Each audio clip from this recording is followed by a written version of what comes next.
This episode may cover sensitive topics like sexual assault, domestic violence, and stalking, which could be triggering. While we recognize the challenges this content may pose, we advise you to prioritize your safety and well-being.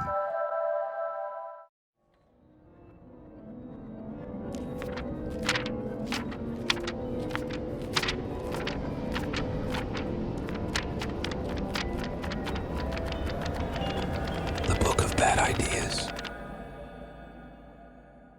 May mga kwento na hindi mo maririnig sa media. Mga kwentong hindi sinasabi ng magulang mo at siguradong hindi mo mababasa sa mga libro ng mundo. Ito ang mga lihim na tinatago ng bawat pamilya, mga kasalanang kinubli ng reliyon, mga desisyong akala mo maliit lang, pero ngayon pinagsisihan mo na. Dito, walang happy ending, walang moral lesson, at kadalasan, ang multo at aswang ay ikaw rin. Ito ang mga twisted stories sa Book of Bad Ideas. At kami ang inyong host. Ako si Nix. At ako si Steve. Don't forget to follow us and subscribe. At humanda na kayo sa ating storyang hindi mo dapat pakinggan mag-isa.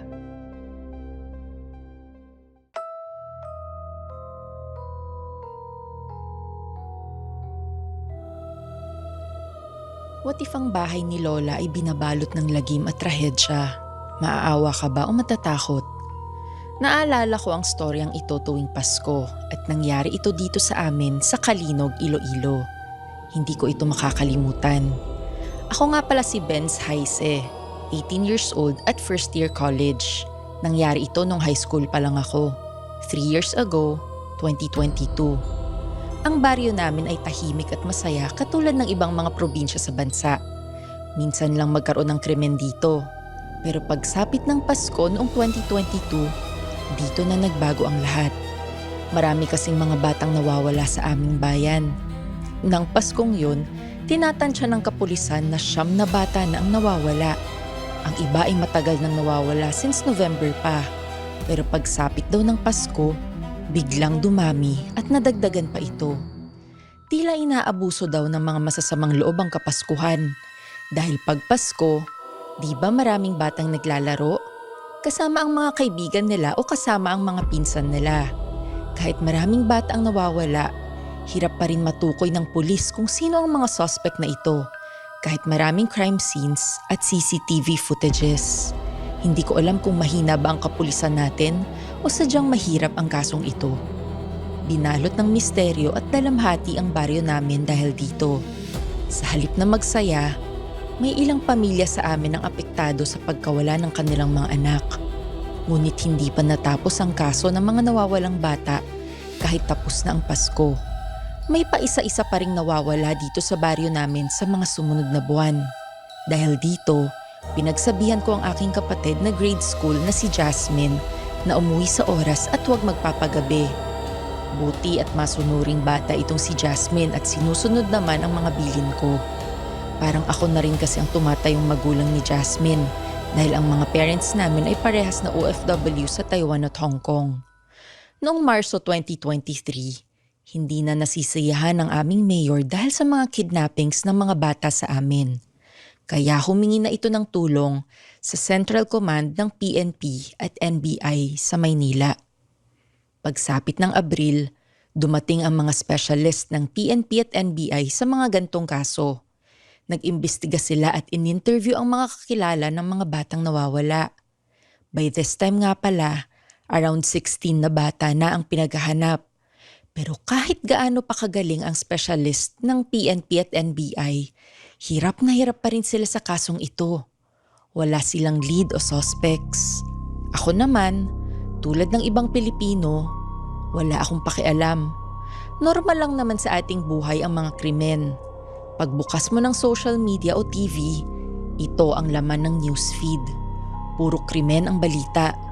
Manhid na tayo sa ganitong bagay. Nagkakaroon lang tayo ng pake kapag nangyari na ito sa atin. Tama ba? Pag tayo na ang naging biktima. Ayon naman sa mga kapitbahay ko at classmates, hindi daw ito normal na kidnappings. Baka raw may gumagalang aswang sa aming baryo. At alam naman nating paborito nilang kainin ang mga bata. Ito ang tsismis sa bayan. At nang malapit na ang Pasko, November pa lang, dumami ang police presence dito sa Kalinog. Sabi ni Mayor at Hepe, kung hindi nila masosolusyonan ng kidnappings na ito, ay mas okay daw na may preventive measures na ginagawa. Ewan pa raw kung tutuloy pa rin ang mga kidnappers sa pandurukot sa mga bata ngayong marami ng pulis. Dahil alam nila na noong nakaraang taon, mas maraming nadudukot ng mga bata kapag kapaskuhan. Dahil dito, parang naging ghost town tuloy ang Pasko sa aming baryo. Wala ka nang makikitang batang naglalaro sa kalye o nagpapagabi. Tahimik at halos walang tao sa daan. Hindi mo ma-feel ang Paskong masaya. Pero ang pinagtataka ko lang, halos 1 taon na ang mga ibang batang nawawala. Pangit mang isipin, pero kung pinatay sila, dapat may nakitang bangkay na, 'di ba? Kung hindi man sila inabuso at pinatay, ang tanging logical reason sa mga kidnappings ay para gamitin ito sa human trafficking. Binebenta sila sa ibang bansa. Pero alam ko, mostly mga batang babae ang kinukuha sa ganitong modus para gawing alipin sa mga sex dens. Pero sa mga batang nawawala, mas marami ang mga batang lalaki. Hay, ewan. Hindi ko alam kung ano na ba talaga ang tunay na nangyayari. Puro spekulasyon lang naman ang sa akin around this time. Feeling CSI na nga ako kakapanood ko ng mga series. Pero alam nyo, kung hindi masolve ng PNP at NBI ang kasong ito, baka hindi sila humingi ng tulong sa vigilante sa Maynila na tinatawag nilang kamay ng Diyos. Kahit vigilante ito, ilang beses na yung nabalita sa news na marami itong nasolve na kaso. Lalo na ang mga cold cases na inabandonado ng mga pulis at NBI. Ganun siya kagaling. Kung ayaw naman nilang humingi ng tulong sa kamay ng Diyos, alam ko rin na may taong kayang isolve ang kahit na anong problema. Hindi siya investigador, pero isa siyang criminal mastermind at tinatawag na fixer. At ang urban legend, ang fixer daw na ito ay kadalasang taga-ayos sa mga illegal na problema ng mga mayayaman at politiko. Yun nga lang, milyones daw ang professional fee nito. Ang dami namang nakurakot ng gobyerno sa flood control. Ano ba naman magbigay sila ng ilang milyon kay fixer para masolusyonan ng kasong ito? Ang daming what ifs. Bakit hindi nila gawin? Kaya hindi ko napigilan at pumunta ako noon sa police station at sinabi ko ang mga solusyon na naisip ko. Subalit pinagtawanan lang ako ng mga NBI agents at ng mga pulis. Napahiya pa ako. Gusto ko na ngang tumulong, pero pinagtawanan lang ako. Mga incompetent naman sila. Wala nga silang lead sa mga kasong ito. 26 na bata na kaya ang nawawala sa baryo namin mula noong November. Hinayaan ko na lang ito. Tutal, hindi ko naman problema. Pero pagsapit ng December 8, nagbago ang lahat. Dahil naging problema ko na rin ito. Sakto holiday pa naman ang araw na ito. Piyesta ni Mama Mary. At alam nyo na pag holiday, tila nakakalimutan ng lahat ang mga kidnapping sa baryo. Maraming tao sa labas at marami ring bata ang naglalaro. At kahit masunurin ng kapatid kong si Jasmine, sa araw na ito ay mas pinili niyang maglaro sa labas kasama ang kapitbahay namin. Matapos nilang maglaro, nagkayayaan silang mangaroling kaya paikot-ikot sila sa bayan. May mali rin ako at hinayaan ko siyang sumama. Iniisip ko nga kasing holiday. Ano ba naman ang isang araw na hayaan ko ang batang mag-enjoy, 'di ba? Pero alam nyo, ang demonyo ay hindi nagpapahinga. Walang holiday sa kanila. Lalo na sa mga masasamang loob. 8:00 na nun at hindi pa rin umuwi si Jasmine sa bahay. Nababahala na ako at nagpapanik. Ang huling text niya sa akin ay nasa may palengke sila banda umiikot para mangaroling. Tinawag ko si Mang Agustin, ang kapitbahay namin, at anak niya si Lawrence, yung kalaro ni Jasmine at kasamang mangaroling. Nagpatulong ako para hanapin si Jasmine at Lawrence sa palengke. Gamit ang owner niya, pumunta kami kagad sa palengke.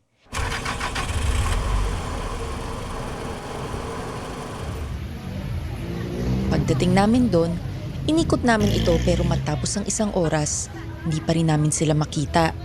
Ang cellphone niya din ay cannot be reached na. Tumawag naman si Mang Agustin ng pulis at maya-maya pa'y dumating na ang mga ito.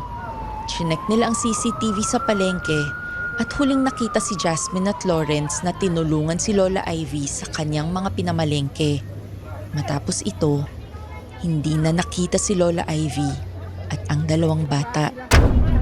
Sabi ng mga pulis, baka nakidnap daw ang mga bata pagkaalis sa palengke. Sabi ko naman, bakit hindi tanungin si Lola Ivy? At baka may nakita siya. Sagot naman ng mga pulis amin, Ang dami-dami mong pinagsasabi, bata. Sino ba ang pulis? Ikaw o ako? Bakit mo ako tinuturuan sa aking trabaho, ha? First of all, sir, public servant ka. Huwag kang umasta ng ganyan dahil ang pinangbabayad sa sweldo mo ay galing sa taxes ng magulang ko. Bakit ayaw niyo ba kausapin si Lola Ivy? Aba, ang yabang mo, ha? Kung wala lang CCTV dito, nakatikim ka na sa amin.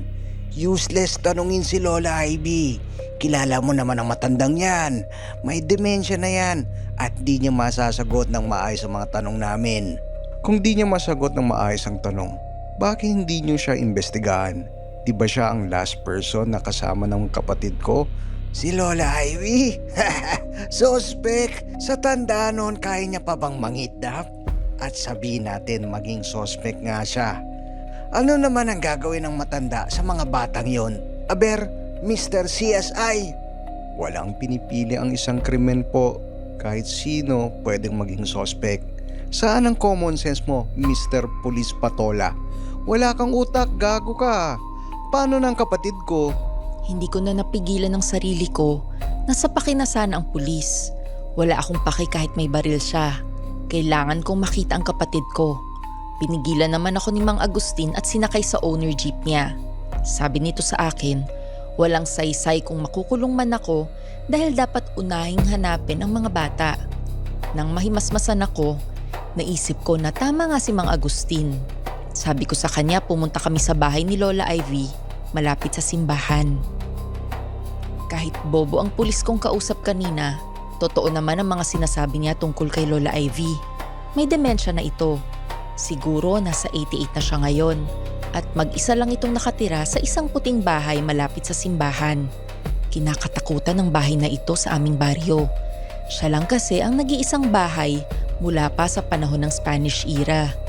Luma na ito at malaki, madilim, at nag-iisa lang si Lola Ivy na nakatira rito. Kilala si Lola Ivy sa amin bilang isang matulungin at relihiyosong matanda. Lagi itong nasa simbahan. Hindi mo ito maiisipan na gagawa ng masama. Nakakaawa nga ang buhay niyan eh. Namatay ang mga anak niya sa isang sunog sa barko noong early 2000 hanggang maiwan sa kanya ang nag-iisang apo niya, si Maria. Lumaki ito sa kanya. Kaso noong 2021, namatay ito dahil sa COVID. Hindi kasi naniniwala si Lola Ivy sa vaccine, kaya ayun, nadali ang apo niya. Simula noon, mag-isa na lang siya sa bahay na ito. Pagkarating namin sa bahay ni Lola Ivy, kahit desidido akong tanungin siya, nang makita ko ang bahay niya, nag-iba ang aking pakiramdam. Maraming chismis kasi tungkol sa bahay niya. Ang sabi-sabi, ang multo ni Maria ay gumagala pa rin sa bahay na ito para samahan ng lola niya. Ang sabi naman ng iba, ginawa daw itong barracks ng mga Hapon noong World War II. Ang mga multo raw ng Hapon na namatay sa giyera ang gumagala. Ang daming kwento sa bahay na ito. Mahirap paniwalaan, pero ang bottom line, may multo rito. Kumatok ako at buti ay kinausap kami ni Lola. Anong maipaglilingkod ko sa iyo, iho? Di ba, ikaw ang anak ni Marshall? Yes po, Lola. Mawalang galang lang po. Pero didiretsuhin ko na kayo. Nakita ko po kayo sa CCTV na huling kasama ng kapatid kong si Jasmine, pati na rin ang kalaro niyang si Lawrence. Alam niyo po ba kung saan sila pumunta matapos kayong tulungan sa palengke?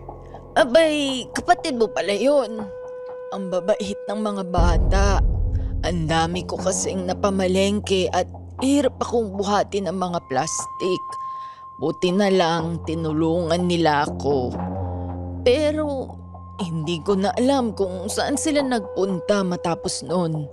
Siguro sa peryahan? Teka, bakit hindi niyo po alam?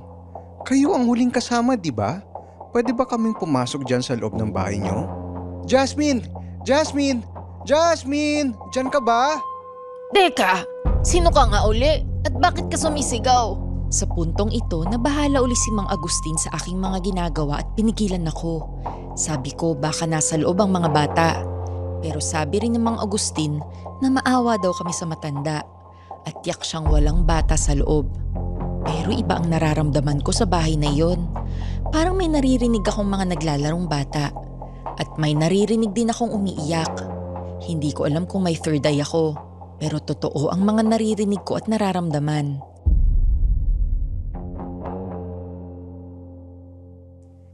Makalipas ang ilang araw, gaya ng inaasahan, walang kwenta talaga ang mga pulisya. Kagaya ng mga ibang mga bata, hindi na rin nakita pa si Jasmine at Lawrence. Maski sa sarili naming sikap sa paghahanap, hindi namin talaga makita. Sabi ng mga tao sa baryo, talaga raw na may aswang na dumudukot at kinain sila Jasmine at Lawrence. Sinagot ko naman ang mga chismosang ito at sinabing kung meron mang aswang dito sa baryo, si Lola Ivy yun. Sa paningin nila, ako ang masama dahil inaapi ko ang matanda. Pero sure talaga ako na siya ang primary suspect. Kung di man siya aswang, alam kong mangkukulam siya. Itsura pa lang alam mo na. Pinaalam ko rin ito kila mama at papa pero next week pa raw sila makakauwi mula Taiwan at Hong Kong. Ilang araw din akong nagdarasal sa simbahan para tulungan ako ng Diyos. Pero walang sign na binibigay si Lord. Pero dito ko na naisip, hindi ba may kamay ng Diyos? Siya ang vigilanteng magaling mag-imbestiga. Pero nasa Maynila siya at hindi ko rin alam kung papaano siya kontakin. Pero si Fixer, ang number niya ay nasa dark web. Kayang-kaya kong kunin. Kaya nung gabi ng December 13, nakuha ko ang number ni Fixer at tinawagan ito. Ikunento ko kay Fixer ang problema ko. At nang naghanap na ito ng pambayad, sabi ko hindi ito milyon, pero may savings ang pamilya namin na 50,000 pesos. Pero bilin sa akin ng magulang ko na gagamitin ko lang ito pag emergency. Natahimik ang telepono. Kala ko binabaan na ako. Yun pala, naawa siya sa akin. Sabi nito sa akin, minsan lang daw siya mag-work as pro bono or charity. Pero dahil Pasko raw, gagawin niya raw itong libre. Ang problema nga lang, hindi siya kasing galing na imbestigador tulad ng kamay ng Diyos. Mas mabuti daw na kausapin namin ito at doon humingi ng tulong. Kaya kinabukasan, December 14, bumiyahe kagad ako papuntang Maynila. Mabait naman si Fixer at sinundo ako sa airport at dumiretso na kami sa Manila North Cemetery. Sabi ni Fixer, dito raw nakatambay ang kamay ng Diyos. Sa puntod ng anak niya. Nang makita ko ang kamay ng Diyos, mas natakot ako sa kanya kesa pa sa mga multo aswang. Itim na itim ang suot niya pati na ang helmet. At nang tinanggal niya ang helmet niya, ang mga mata niya ay parang galing sa gyera. Dead eyes, ika nga. Hindi siya katulad ni Fixer. Kahit malaking tao at isang kriminal, kwela kausap pero ito, seryoso talaga. Nag-usap na ang dalawa tungkol sa aking sitwasyon. Well, hello, kamay ng Diyos. Sorry to disturb you pero hihingi kami ng tulong sa'yo. Bigyan mo ko ng rason. Bakit hindi kita bubutasan sa ulo mo, Fixer? Hold on. Relax. Alam kong madami tayong hindi pagkakaunawaan. Pero you know what? It's Christmas time. May problema ang binatang kasama ko. Benz ang pangalan niya. I offer him my services for free. Kasi nga, Pasko diba? Baka pwede nating matulungan ang bata. Ikaw, nagtrabaho ng libre. Now that's a riot. Mukha kang pera, Fixer. Tell me, Benz, totoo ba ang sinasabi ng hayop na to? Yes po, kamay ng Diyos. Libre niya daw kaming tutulungan. Kayo din po ba? Sige. Alam ko kasing di magagawa ng matino ni Fixer ang trabaho niya. Might as well help you out. Ano bang nangyari sa'yo, bata? Dito ko na ikunento ang tungkol sa mga nawawalang bata kasama na ang kapatid ko. Napailing naman ang kamay ng Diyos nang marinig ito. Sabi niya sa akin, To be frank with you, Benz, tama ang hinala mo.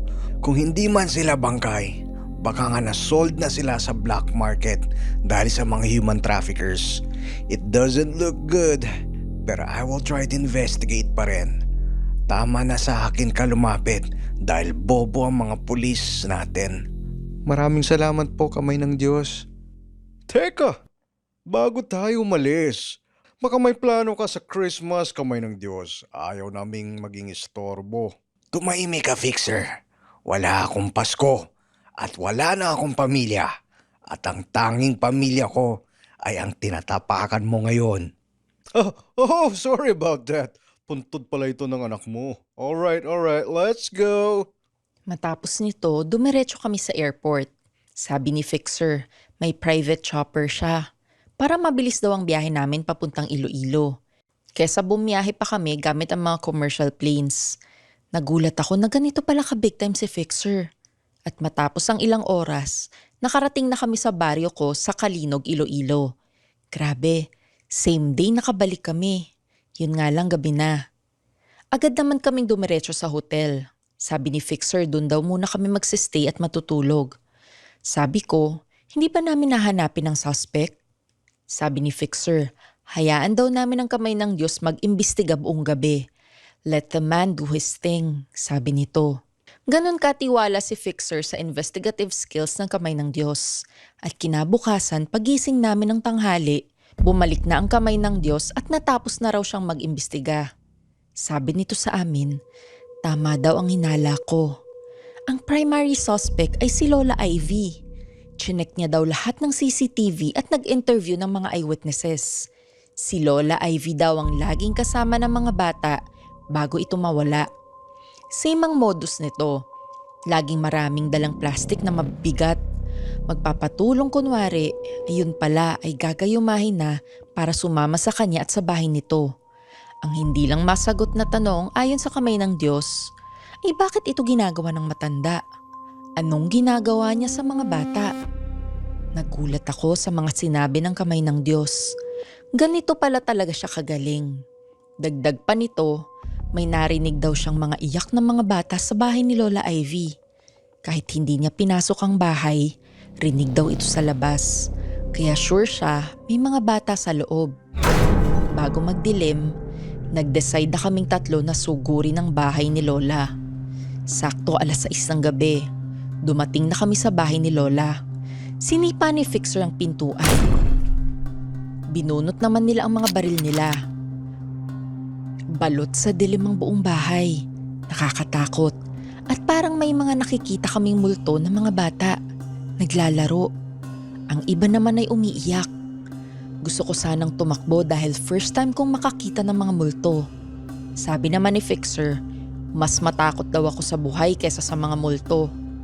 Pagbaba namin ng basement, dito na bumulaga sa amin ang ritual ni Lola Ivy. Hubad ito at napapaligiran ng mga kandila. May hawak itong itak at kinakatay na si Lawrence. Sa tabi naman niya ay may isang batang multo na nakayakap. Takot kami sa aming nakita at natigilan. Nang mahimasmasan, pinaputukan ng kamay ng Diyos ang hita ni Lola Ivy. Agad naman itong dinaganan ni Fixer at hinawakan ng mga kamay.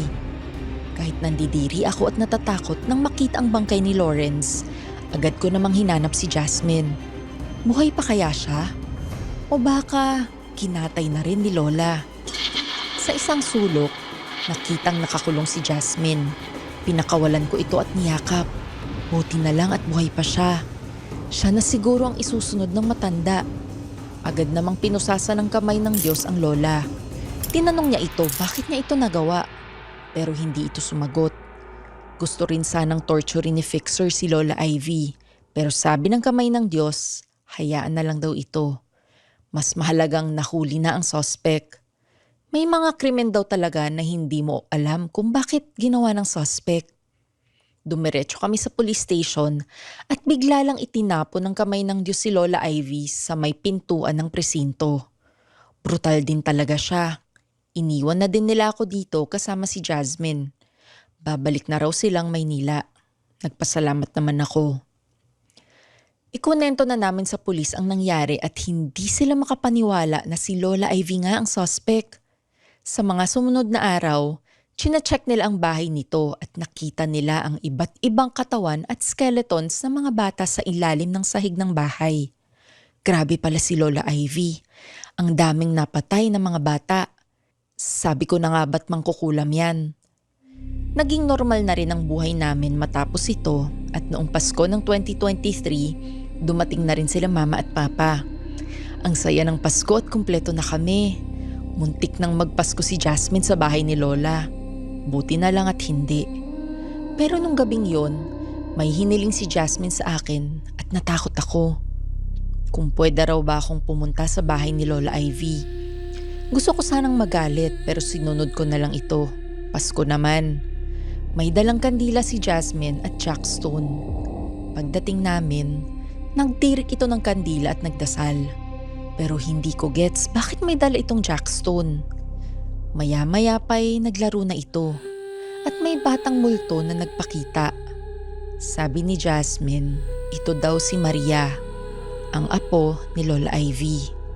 Maya-maya pa'y yung mga multo ng mga napatay na bata ay lumabas din at nakipaglaro kay Jasmine. Natakot ako at nagyaya ng umuwi. Sigaw ko kay Jasmine, bakit ka ba nakikipaglaro sa mga multong yan? Sagot naman nito sa akin, ito raw kasi ang pangako niya kay Lola Ivy. Isa raw mangkukulam si Lola Ivy at alam niyang mahuhuli na siya. At pag nahuli siya, nangako ako na makikipaglaro pa rin kay Maria. At dahil sa pangako na ito, hindi raw siya pinatay nito at inuna si Lorenzo. Kaya daw pumapatay si Lola dahil malungkot daw ang multo ng apo niya, lalo na pag Pasko. Kaya siya nangunguha ng mga bata ay para may kalaro si Maria. Kaya marami raw multo ang bahay na ito. Hindi ko ine-expect na malaman ang katotohanan ito mula sa aking kapatid. Grabe, lahat ng pagpatay at kidnappings na ito ay para lang mapasaya ang kanyang apo tuwing Pasko. Pero kung iisipin mo, hindi tayo nagkakaiba kay Lola Ivy. Gagawin naman natin ang lahat para sa pamilya natin. Mabuti man ito o masama. Merry Christmas, buddies!